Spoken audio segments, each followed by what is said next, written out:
Saudara Kejaksaan Negeri Aceh Besar segera menetapkan calon tersangka dalam kasus dugaan korupsi proyek pembuatan pagar keliling UPT DIB Sare dengan pagu 644 juta. Penetapan segera dilakukan setelah tim penyidik Kejaksaan Negeri Aceh Besar menerima perhitungan kerugian negara dari BPKP Aceh. Perkembangan penanganan kasus dugaan korupsi pembuatan pagar keliling UPT DIB Sare disampaikan Kejari Aceh Besar dalam konferensi pers Kamis kemarin.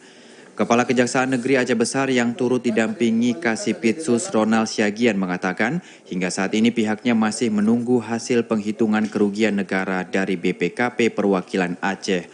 Penetapan segera dilakukan saat penyidik menggelar ekspos proyek dengan pagu 644 juta.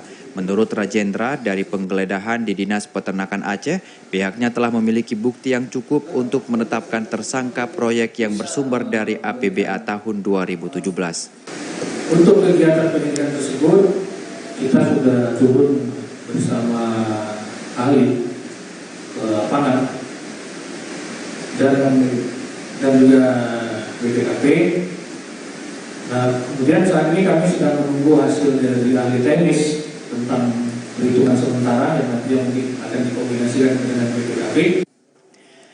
Selain kasus dugaan korupsi pembuatan IB Sare, Kejari Aceh Besar juga akan menerima pelimpahan kasus dugaan korupsi dana desa. Sepanjang tahun 2020, Kejari Aceh Besar menyatakan telah mengembalikan kerugian negara sebesar 341 juta lebih.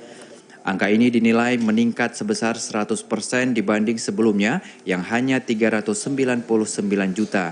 Selain bersumber dari pendapatan negara bukan pajak seperti tilang, pengembalian keuangan negara itu berasal dari lelang barang rampasan untuk negara dari sejumlah kasus yang ditangani.